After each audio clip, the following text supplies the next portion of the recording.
Let us open our Bible on Proverbs chapter 4 verse 4 hanggang 8. Praise the Lord. He taught me also and said unto me, Let thine heart retain my words, keep my commandments, and live. Get wisdom, get understanding. Forget it not, neither decline from the words of my mouth. Forsake her not, and she shall preserve thee. Love her, and she shall keep thee. Wisdom is the principal thing. Therefore, get wisdom, and with all thy getting, get understanding. Exalt her, and she shall promote thee. She shall bring thee to honor when thou dost embrace her. Ayan. Praise the Lord. Praise the Lord. Kagagaling lang po namin sa Zamboanga City, Dipolog City. Para sila po ay aming mabisita at makapag-celebrate kasama nila sa anniversary ng ating congregation doon, ng ating church. Ang Zamboanga City Congregation ay nasa 26-year anniversary sa kanilang existence as congregation ng ating holy place. No? Ang Dipolog naman, congregation is 3 years na sila. So, napaka-importante. Alam mo, narinig namin yung mga testimonies ng mga kapatiran natin kung paano sila binago ng Diyos. Si Brother Dudu, yung kapatid ni Sister Gemma, na unang nagpatuloy sa kanyang bahay ng holy place. Hanggang ngayon, nandyan pa ang holy place, sanctuary, temporary, sa kanyang bahay, sa kanyang property. Yung kapatid niya, na si Brother Dudu, no? Nung una naming punta doon, nagkwento yung mga anak ni Sister Gemma na yung uncle nila ay kumbaga para bagang wala ng lunas yung kanyang kasamaan. Yung kanyang talaga, napaka notorious. No? Notorious talaga siya. Hindi lang siya nakapatay ng tao. Pero kung mga sinaksak niya, marami na. Sinuntok niya, marami na. Ang dami na niyang wala nang baryo doon sa kanya na magtanggap kasi talagang lasinggiro, basagulero, talagang gulo ang hinahanap. Gulo ang hinahanap. Makapatid man, masino man, mabayaw man, makapitbahay man, makapitan man, mayaman man ang mga sinong tao dyan. Imagine that. Pag yan sila ay magpunta na ng mga tindahan, yung mga tindahan hindi na makapalag pag kinuna nila ng mga tandway. Tapos dalhan nila ng sugbahan doon, yan sila, magluto ng sumsuman o magsugba. Doon na yan maglasing, doon na yan magwala. Tapos pag magalit yan, yung bote, binabasag, kinakain. Hindi naman kinakain, yung kinakagat. Tapos talagang yung nguya-nguyain niya talaga. Para bang pakita lang ng kanyang tibay at tapang. Parang nakakatakot naman yung gano'n na tao. Hindi naman normal yan. Talagang pinapasukan ng demonyo ng masamang espiritu. Nung nag-open up sila na bisitahin namin para mabigyan ng Word of God, sige, punta tayo. Huwag tayo matakot. Bakit tayo matakot? Pagpunta namin doon, yung palang tao na yan ay pumupunta sa mataas na bundok kasi nandoon yung lupa ng kanyang asawa na nandoon yung mga tanim niya, nandoon yung hanap buhay niya. Hindi man nakapunta kasi umulan ng malakas. Sa bahay lang. So nung nagpunta na kami doon sa kapatid niya na nagangalang Sister Jonah, pinaimbita ko. Imbitahin niyo si Dodo kasi yun ang namin pinaka-target. Puntahan niyo. Ay, nandyan, nag-attend. Nag-upo doon sa pinakadulo, pinakalikod. At yung palang tao na yan, hindi talaga nag-expect yan na may mangyari sa kanya na milagro. sa araw na yun. Kasi sabi na kasi niya na sinong pastor ang makakonbinsi sa akin? Ano challenge niya ba? Sino daw ang pastor na makakonbinsi sa kanya? So, lahat ng mga pastor sila nakakonbinsi sa kanya. Dahil sa niya, sa kanyang, sa masamang espiritu na nandyan sa kanya. Kaya, nung nandoon na kami, ang tapang ng Word of God. Ang talas ng Word of God. Super. Hindi siya nakapalag, kundi nagpa-pray siya. Nung nagpa-pray siya, kasi lasinggo nga walang araw na hindi lasing. Kinabukasan, punta kagad siya doon sa, umaga pa lang sa sesyon. Sesyon ng, hindi ng barangay, hindi sesyon ng Senado o kaya ng Kongreso, sesyon sa Baso, sa Tagay. Alam mo, doon niya napagtanto na natablan siya sa power of God. Nung nakita niya ang mga kasamahan niya na umiinom ng pampalasing, tanduay kung ano yan, alak. Paglunok na nakita niya, siya yung nakaramdam ng parang siya yung uminom. Pagdating daw dito sa kanyang pakiramdam na dumating na yung bino dito sa kanyang tiyan, sumakit yung tiyan niya. Ang sakit talaga. Nagtaka siya, bakit ganun? Hindi naman ako ang uminom.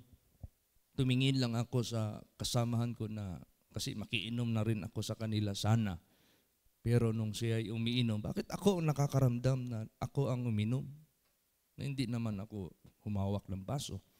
Dahil sa kanyang nasa sa kanyang laman na iinom talaga siya. Lumapit talaga siya doon. Hinawakan niya ngayon yung baso na binigay sa kanya kasi siya yung pinaka-leader eh. Siya yung pinaka-team leader ng mga lasinggo doon. Siya yung pinaka-presidente, kumbaga. Nako, paglapit niya sa baso, sa bibig niya, naamoy niya yung alak. Ay, sobrang hindi niya masikmura yung amoy ng alak. Kaya bigla niyang pinalik yung baso at sabay talikod umuwi. Doon niya na, sabi niya, natablan ako sa power of God. Praise the Lord. Hindi man pastor makakonbinsi sa iyo. Yung salita ng Diyos. Yung Word of God mismo. Kaya mapalad, kaya sabi ko nga sa kanila na hindi lang 3 years anniversary ang mangyayari dito. 3rd year anniversary, hindi lang 4th year, 5th year. Kung paintulot ng Diyos, makarating pa ang henerasyon ng mundong ito ng 150 years. Hindi na mahinto ang anniversary natin dito. Pero huwag na tayo mag-expect na 100 years from now, buhay pa tayo. Meron ng mga bago. Pero dapat hindi mahinto yung salita ng Diyos sa lahat kung saan ito nakakarating, kung saan ito hinatid ng ating Panginoong Diyos. Bakit? Anong sinabi dito?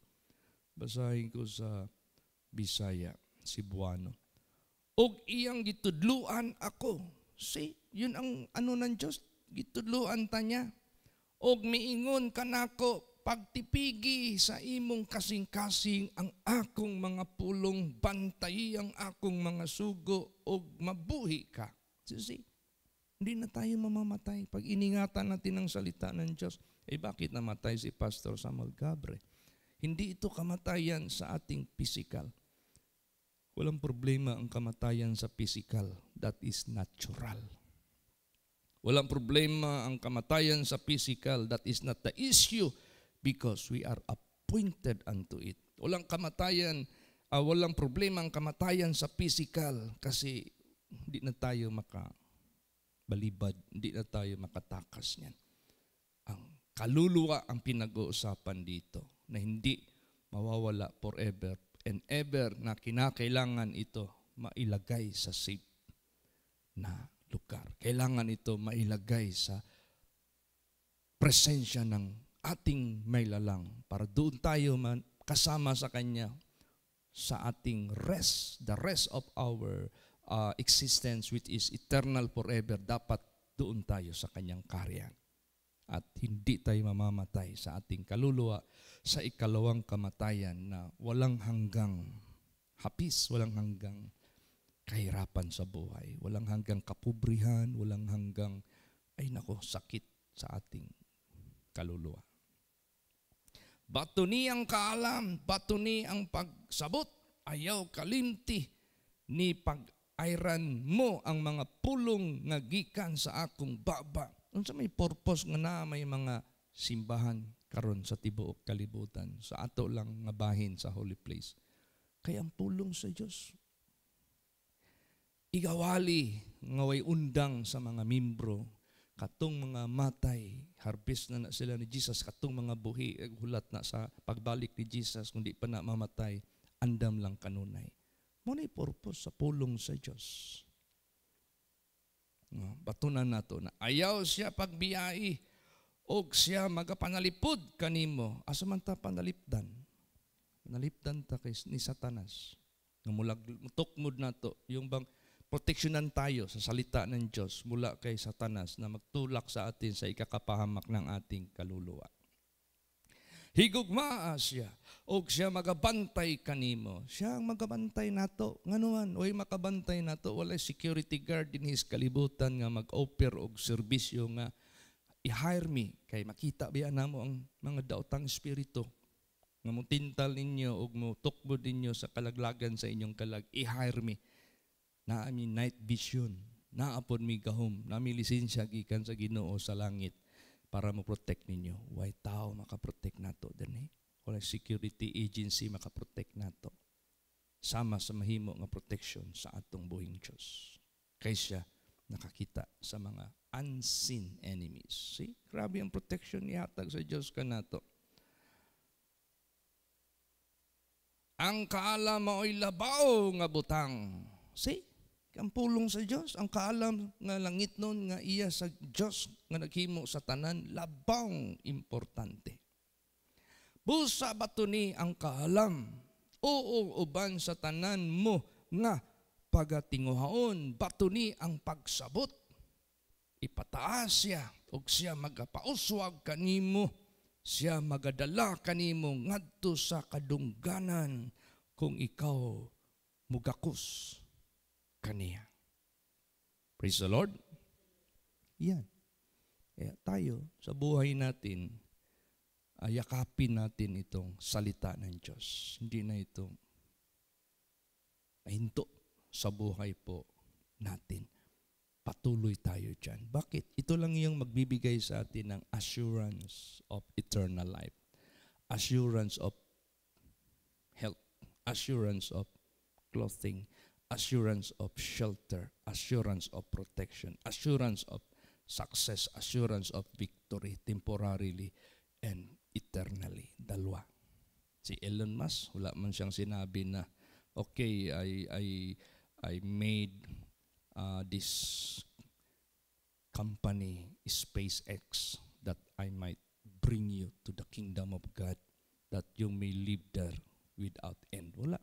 Ang sinabi lang ni Elon Musk, okay, I established this SpaceX so that I might bring you to the Mars. Mars lang. Tapos kung dalhin ka doon, ibalik ka rin dito sa lupa.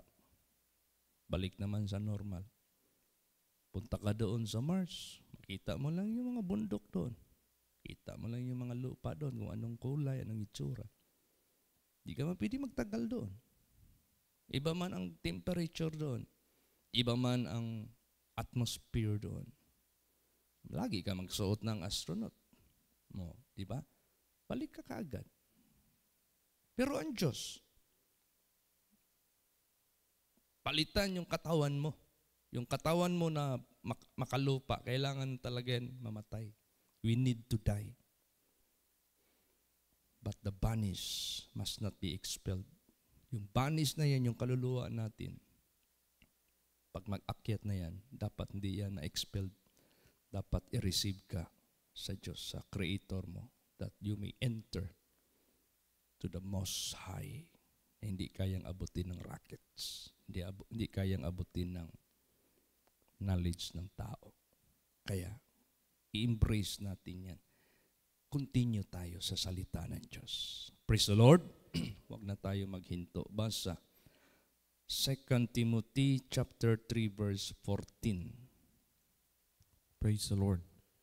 But continue thou in the things which thou hast learned and hast been assured of, knowing of whom thou hast learned. Praise the Lord. Yan, patuloy ka sa mga bagay na nalalaman mo, naiintindihan mo, na nagbigay sa iyo ng kasiguraduhan na inyong natutunan. Saan man tayo magpatuloy? Sa salita ng Diyos na narinig natin sa mga alagad ng Diyos, sa mga ginagamit ng Diyos, sa pamagitan ng ating Panginoong Hesukristo. Patuloy ka dyan.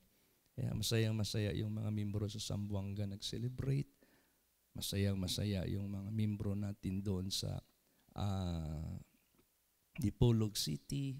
Tapos, blessing in disguise dahil lagi tayo nagpipray sa Dipolog, di ba? Na magkaroon ng lupa, magkaroon ng simbahan na mas malaki. Kasi bahay lang yun.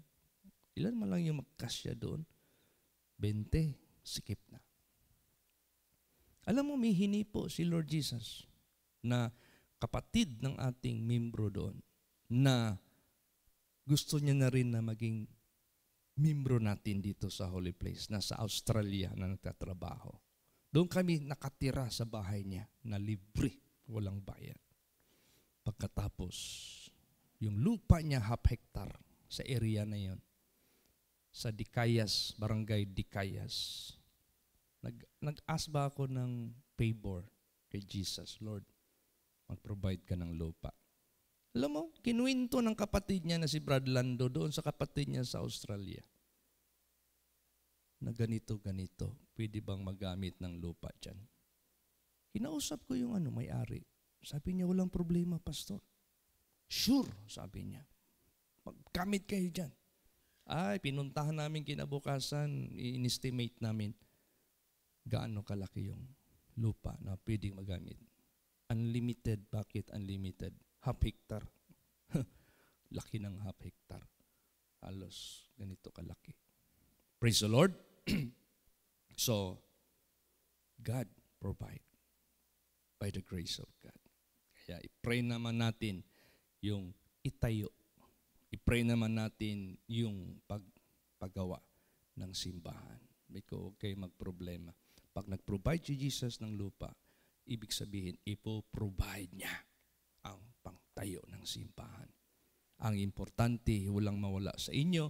Importante makapagpatuloy kayo. Importante mangimbita kayo dito ng mga kapitbahay o kaibigan, classmate, relatives, mayroong maupuan sa simbahan. Praise the Lord. So yun. Tingnan mo, package ni Jesus Christ. Package deal by the grace of God. So yan ang ating panghawakan lagi na hindi na ito mawala sa buhay natin. Basa pa, 1 Timothy 1:13. 2 Timothy 1:13. Sige po. Praise the Lord. Hold fast the form of sound words which thou hast heard of me, in faith and love which is in Christ Jesus. Praise the Lord. Yan, hold fast the form of sound words which thou hast heard of me, in faith and love which is in Christ Jesus. See, si Jesus nagturo sa atin ng faith, how to believe God, how to communicate to God, how to obey God. And love, Jesus nagturo sa atin how to love God. Kahit di natin siya nakikita, we can love God. Praise the Lord. Hawakan nyo ng matibay ang Word of God na yan. Kaya, salamat tayo sa ating Panginoong Diyos. Kaya hindi na maputol. Tulad ko. Tumatanda naman talaga ako. Hindi ko naman sabihin na bumabata pa ako. Siguro, ilang years from now. 100 years from now, hindi na ako mag-expect na buhay pa ako, siyempre. Wala nang record ngayon na 160 years old, di ba? O 158. Kasi mag-58 na rin ako ngayong Mayo. Huwag tayong mabahala, no? Kung meron pang maiwan na mga anak ng Diyos at kahit mawala ako, kunin ako ni Jesus in His time. Meron ng tinuruan. Meron ng magsunod na piliin ni Jesus. At kung kunin na naman yun ng Panginoon, meron na naman. Bakit? Hindi na mapuputol ito. Mapuputol lang ang Word of God sa mundo. Pagtapusin na ng Diyos ang buong mundo. Pag end of the world na. Wala nang buhay na makita dito na tao. Sisiparate na niya. Ang mabuti at ang masama, ang kambing at ang karnero, ang obedient at ang disobedient, ang naniwala kay taning at naniwala sa kanya, isisiparate niya na ito. Darating tayo dyan. Gustuhin man natin o hindi. So, kailangan ito patuloy. Basahin natin. 1 Timothy 2, verse 2. Praise the Lord. And the things that thou hast heard of me among many witnesses, the same commit thou to faithful men, who shall be able to teach others also. Praise the Lord. 2 Timothy pala, sorry. 2 Timothy 2 verse 2, ang lahat ng mga bagay na narinig mo sa akin, sa maraming mga saksi, ganun din ipagtagubili mo sa mga tapat na mga anak ng Diyos na may kakayahan din na magturo sa iba. O, tingnan mo, wala kami dito. Sino ang mga nag-preach dito? May kakayahan ng magturo. Praise the Lord. May kakayahan na magturo. Dami nila. Brad Chris, tagal na yan eh. Sino pa? Si Brother Bong. O lalot na si Pastor Raping. Dahil na-ordain na rin siya. May kakayahan na silang magturo. Hindi naman pwede na mag-alis ako ilang araw. Sabihin ko, Davao Congregation, sarado ang simbahan kasi wala ako dyan. Hindi naman pwede yun. Bakit ikaw mag-alis ka sa bahay mo, yung baboy mo na alaga mo, aso mo, wala kang iwanan? Huwag mong sabihin na, 2 weeks akong mag-alis. Pasensya na kayo, baboy, tsaka iro. Fasting kayo. Do you think pagbalik mo, buhay pa yan? Di ba? May aso nga daw na historial talaga ito. Totoo talaga ito. May aso na iniwanan ng may-ari. Walang iniwan na magpakain. Siguro 1 buwan. Nagutom yung aso. Alam mo ang pag-uwi ng amo, niyakap niya yung aso niya, hindi nakakilala sa kanya. Nabuang man. Kinagatsalap, patay yung amo. Sa gutom pa naman, kilala mo pa yung amo mo. O kaya, tayo mga anak ng Diyos, mawala man ng kukunin ni Jesus, sino ang kanyang itinalaga, o milakad man kung saan-saan, hindi pwede na walang iwanan. Hindi pwede na walang magpatuloy sa pagpakain kasi ayaw ng Diyos na magutuman ang mga karnero. Praise the Lord? Hindi pwede. Kailangan talaga, meron talaga. Patuloy talaga ang mga anak ng Diyos. So, dyan tayo. Kasi ang pagpatuloy sa salita ng Diyos at ang pag-ingat nito, yun ang mahalaga sa atin. Basa 1 Timothy 4:16.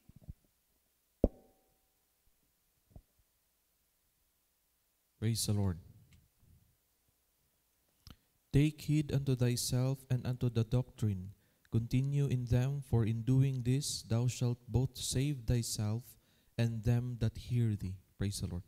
Ayan, magbantay ka sa sarili mo. Doon sa doktrina, which is the Word of God, patuloy ka sa lahat niyan, sapagkat sa paggawa niyan, maliligtas ka. Pati ang mga nakikinig sa iyo. So, hindi naman pwede na mag-alis kami dito, maggawa kami ng kalukuhan, hindi na kami maligtas. Mag-alis kami dito, patuloy yung pagka-prayerful, pagka-watchful, patuloy yung pagbigay ng Word of God sa mga bisita namin para makapagpatuloy sila. Diyan, iwanan kayo dito, meron ding magtayo, patuloy. Lahat tayo patuloy. Kasi sa paggawa natin ito, hindi natin alam kailan babalik si Jesus. Baka mamaya o bukas, save ka. Ligtas tayo. Hindi na tayo makita balik sa kasalanan, balik sa kadiliman, balik sa kamunduhan. Kaya yung testimony ni Brother Dodo, binago na siya ni Jesus. Pero may tinago siyang kasalanan. Meron pang isa na hindi niya sinurrender. Hindi ko yun alam. Hindi ko alam yun. Hindi alam ng nino man. Yung pala, sikreto pa siyang nag-UUC. Sikreto pa siyang nagsisigarilyo. One day, isang araw, siya ay nagmumotor. Angkas niya yung anak niya sa likod. Nasabit sa bato yung footrest or stand ng kanyang motor na tumalbog yung motor, umangat yung likod. Natapon yung anak niya na maliit pa, si Japet. Siguro, grade pa lang yun, elementary pa lang. Nabagok yung ulo. Pagbagok sa ulo, dinala sa ospital. 3 araw, coma. Tulog, hindi nagigising. Sabi niya, Lord, Jesus, nakit-anjog ko nimo, manapa ko'y gitago nga sala. Bisang wala kita si Pastor Chito, wala kita si Pastor RJ, o ang akong mga kaigsuunan dinhi sa Sibaka. Pasaylo adjog ko, Lord Jesus, akong isurrender na ni tanan. Tubag ka lang ang akong pag-ampo. Ayuha lang ang akong anak. Then, nanawag sila nako. Paampuan ng anak nila. Mga nagkoma. Iduo lang siya yung dalunggan. Rebuke na ako, Jesus, pasiluan ni sila. Ayaw, kawanga ilang pagtuo kanimo. In Jesus' name. Ayaw ka, Japet. Jesus' name. Ayaw ka, Jesus' name. Pero ang doktor, nag-i-scan na siya, CT scan. Niingon yun ang doktor nga, operahan ng bata, nanay pitsa, nanay schedule. Pwede ni dili operahan. Kay mamatay yun eh. Dako kay blood clot sa iyang utok. Anawa, tulokad lawa pa ng mata. Unay indikasyon. Pag humamag-ampo, pagkaugma, nibangon man ang bata, nagdula-dula. Niabot ang doktor o nurse. Sir, ayaw yun na igawas ang bata, kaya operahan yun na. Ipidili operahan. Ingon man tong bata paglakaw sa doktor, mga nurses. Pa, giayon ako ni Papa Jesus. Natandog ang kasing-kasing sa iyang papa. Kasi nagtudlo anak niya. Niya guwa pa ni giayo, di ni makabakod, di ni makadula-dula. Gihimo sa amahan, nananggid siya sa head nurse. Sir, akong igawas akong anak, di na nako paoperahan. Kay mismo ang akong anak, di na pud magpaopera. Ay, dili, pwede. Managot ka na. Layo sa kabulan niya na. Anak, ginay mong anak. Sir, ako ginigawas, sir. Kay nagtuod ko gayo na siya ni Lord Jesus Christ. Ay, pirma ka og waiver para dili mi makasuhan nimo. Ingon siya, sir, bisang pag 20 ka waiver akong pirmahan. Pirmahan ako na tanan. Gawas niya ang bata. First week, second week, wa man nagmulo ang bata. Third week, wala. 1 month, wala. Second month, wala. Third month, wala. Karon 3 na katuig, wa nagigibati ang bata. Praise the Lord. Dako na si Japet. You see, so ibig sabihin yan, ang Word of God, ayaw yaga-yagain. Basaha, paminawa, buhata. Kaya kung magtago-tago ka og sala, kay gihigugma ka sa Diyos, paluon ka ni Jesus. Munang kaluwasan na sa Diyos sa atong kinabuhi. Ako, una kong gipalo ni Jesus, pag-upa ko sa holy place, pag-upa kay ko sa holy place. Paampo ko kay pastor sa una. Pastor, ampo ko kay mo pagtukog. National Jamboree, mo attend ko. Ya, sa Bulatukan, makilala. Muna pinakalayo na kong gibiyahe sa tibuok na kong kinabuhi nga niabot ko edad nga 16. National Jamboree. Nga kay hilig man kong manganta sa una og Beatles or Beatles ba na? Beatles. John Lennon, Paul McCartney, Ringo Starr o katong sa tong isa. Pat man na sila. Hilig jud ko ana.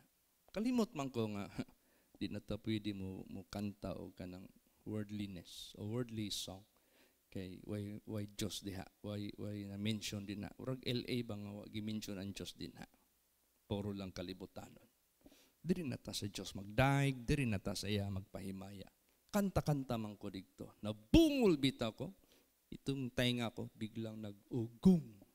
At hindi ko maintindihan, parang merong dagat doon sa tainga ko sa tabing dagat na maganoon ba, magsiyok-siyok. Ay, sakit ng ulo ko. Ay, punta ako sa master ko. Sir, problema yung tainga ko, sir. Doon pa naman ako inassign sa radio operator.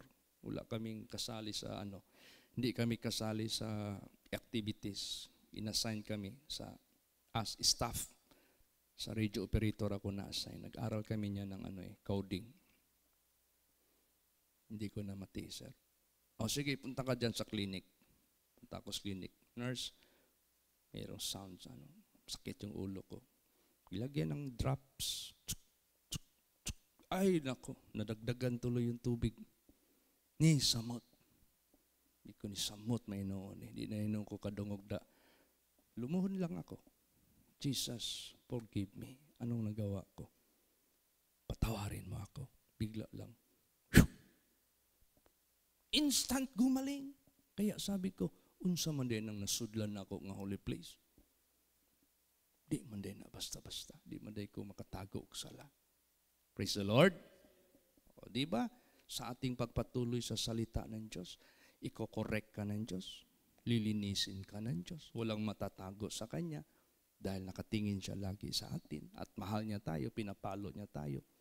Ang gusto lang ng Diyos, meron kang pagsisising puso, mapagpakumbaba, para matuwid ka. O di, yung Word of God, di na yan maghinto sa buhay natin. Tuloy-tuloy na yan. Amen? Praise the Lord. Oo, kaya masayang-masaya kami na nag-anniversary. So, i-pray natin kasi by 19th, proceed na naman kami sa another anniversary doon sa Sandakan Congregation. Kung 26 ang Zamboanga, 26 din ang Sandakan. Kasi si Sister Lida, Sister Rose Tungkol, at saka si Sister Lita. No? Tatlo yan sila ang ginamit ni Jesus na pinadala sa Malaysia. Siyempre, bago ka makarating sa Malaysia noon, barko man ang sasakyan, daan ang Zamboanga. So, nauna yung Zamboanga. Yun ang binasihan. Kung kailan nakarating yung mga paa ng mga pinadala ng Diyos. Yun yung anniversary. Kaya magkasunod yan sila. Praise the Lord. Pastor Tam, busy rin. Anniversaries din natin sa Luzon. Ewan ko bakit maraming anniversary sa February na taon. O kaya, bakit? Anong meron sa anniversary? Celebration. Bakit mag-celebrate tayo?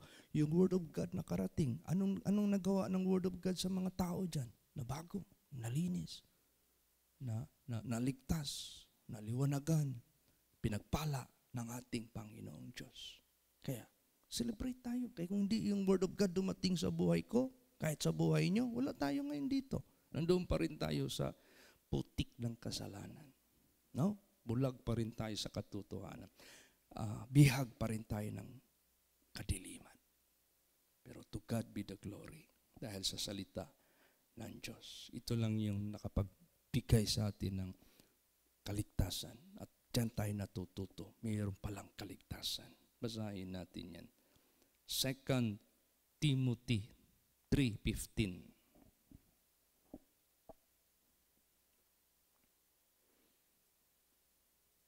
Praise the Lord. And that from a child thou hast known the holy scriptures, which are able to make thee wise unto salvation through faith which is in Christ Jesus. Praise the Lord. Yan. See? Mula sa ating pagkabata, nung dumating ang Word of God sa buhay natin, siya yung gumawa sa atin na naging able tayo para sa ating katalinuhan, sa ating ikaliligtas sa pamagitan ng pananampalataya dyan kay Kristo Jesus. Kaya, mag-celebrate tayo sa buhay natin. Pag mayroong anniversary, we must be thankful to God. At marami na ang mga anak ng Diyos kahit papaano by the grace of God. Hindi man bigla, hindi naman dahan-dahan, at least nag-a-add ang mga kaluluwa. Pati yung mga bata pa noon, lumalaki na sila. Kaya kailangan maingatan ng mga young people natin. Hindi sila dapat hayaan na lang na mawala.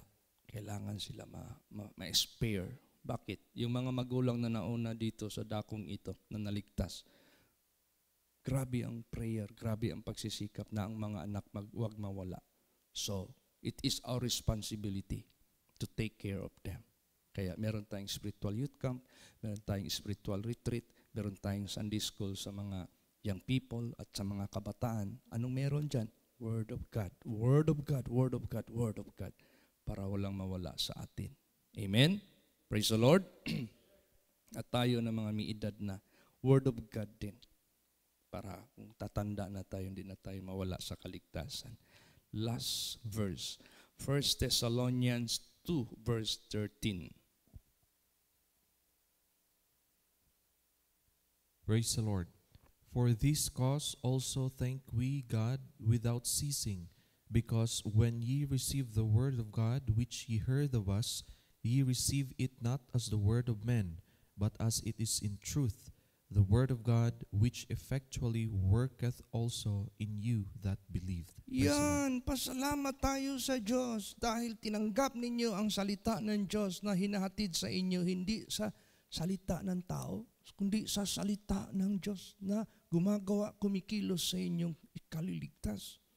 Salamat tayo sa Diyos na naturuan ang mga anak ng Diyos na ang faith nila wag sa tao, wag sa pastor, wag sa politiko, wag sa kanino pa mang presidente sa ating bansa. Doon tayo sa Diyos. Yun ang pinaka-importante dyan, na effectually work it also in you that believe. Praise the Lord. So, to God be the glory. Salamat tayo sa Diyos na marami pang mai-establish. Mamaya, ma-establish yung Alicia Congregation. I-pray natin. Kasi yung mother ni Brother Eugene, nagkaroon na ng commitment sa Panginoon. No? Na siya po ay maglilingkod din sa Diyos. So, iampo na to ang mga gikinahanglan digtong dapita.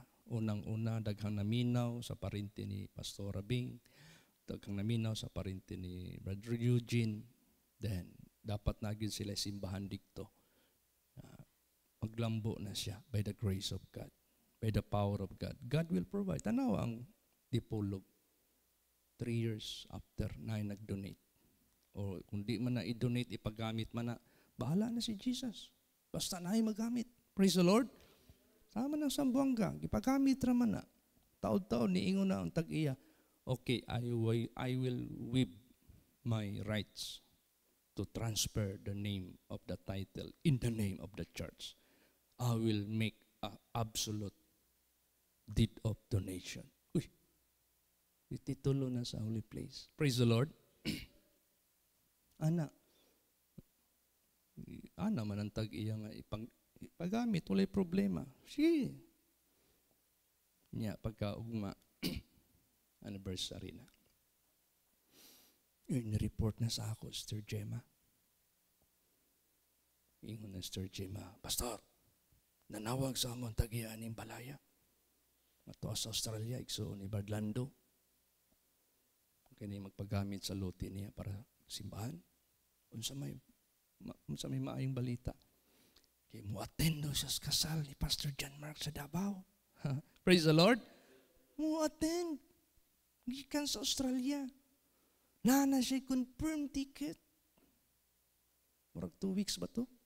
Oh, ang iyang bakasyon. Kaya manager man nagtulo ka malls dito sa Australia. Yang gi-manage. Unya na pa, Pastor. Sa iyang pagbisita sa Davao, magpabautismo na daw siya. Praise the Lord. Tanawa na. Kaya nga naman, gigamit si Pastor John Mark. Maghatag sa Word of God. gi-bless siya sa Dios. Every time magbakasyon siya din ha, mo adto ginagto sa simbahan, bisag unsa kagamay nga simbahan, bisag unsa ka sok. Mikaya ba ana pod? Pito ba ka balagi parkilahan anas di pulog. Dinya lalim. Praise the Lord. Oo. Pero mo na. So mo na ato ang pasalamatan ng Dios. No? Ginaluwas niya ang iyang mga tinawag nga mga tao nga kana si Brad Dodo wala hubog man gina kung napo ginabilin nga gamay nga maayong huna-huna ingon pa siya sa ako, Pastor Chit, sa wala pa ta nagkita katong hubog kayo ko mura kong buang istoryahon ako ng hangin sabi na ako unsay iyang ipasabot unsa man imong gistorya. Ingon siya, O Diyos, tabangi ko. Kuhaan na ning bisyo sa akong kinabuhi. Di na ko ganahan ani. Daghan akong taong nasakitan, daghan akong taong na perwisyo. Ang akong pamilya, wala na. Kuhaan na kay, hands up na sila. Ako mga igsuon. Isag asa ko mo agto. Di na ko dawaton sa mga barangay kay nahimo na kong kuhaan. Ingon lagi niya kung karon pa daw to, wa siya mundang, patay na ginantawan na kay ana naman, baril naman. Ano to? Wa daw siya magdahom nga gipadala ta didto. Nga didto nagsugod ang gahom sa Dios. Nya karon na imo imbita niya usahay mayor, usahay kapitan ng mga dagkong kuan. Do inom nga leader, inom diri. Beer man ni, dili man ni kanang hard. Ay sir, ma-hard man na, mas-soft man na. Diara na, musangko gyapon sa paghubog. Ay, gamay raman eh. Ay, sir, ang dako mong gikan benas gamay. Adi gyud nila makonbinsi. Di barog na gyud siya. Praise the Lord. Di ka mo barog nga perting sakita. Di ka magmatinumanon, buak halos matay na imong anak. Halo gyud siya ni Jesus. Muna, siya naglitsyon sa nga litsyon dito. Sa among gikaamting lami apod. Ingon pa ni Brad Dodo, Pastor, lahi yun akong lawas. Kaya nga ako'y kalintura. Kaya ang among lugar, gipang ubo, pang kalintura, pati akong pamilya, tanan. Grabe. Pero, kay sa ngalan nga anniversary sa simbahan, yan hijog ko. Kaya ako ang gitukahan nga magtuyok sa litsyon. Praise the Lord. Tungod sa akong gugma kay Jesus. Layo ba na ila si Baka. So, praise the Lord. Tanawa na. Nag-celebrate ta kay daghang giluwa si Jesus Christ. Nya si Pastor John nagawali siya og mga balay-balay. Mga parente ni Brad Roy, ay praise the Lord, ipangluwas ni Jesus. Dito nagpa-picture ko, picture ta kay ako na ipadala kay Sister Ka ug kang Brad Roy. Ana. So, dapat walang mawala sa atin. Lahat tayo makapagpatuloy kasi yakapin natin ito. Ito yung hindi na mahinto sa buhay natin. Pinaka-importante. Kasi pag mag-imagine ako, magtingin ako dito, magsimba tayo, mga anak ng Diyos nandito, anong imagination ko? Ito yung pupunta sa langit. Ito yung mag-avail ng eternal riches, eternal glory. How blessed, napakapalad natin lahat. I-share natin ito. Huwag natin itong baliwalain. Amen? Praise the Lord. Mag-tindog ang tanan. Mag-aampo ta. Hallelujah.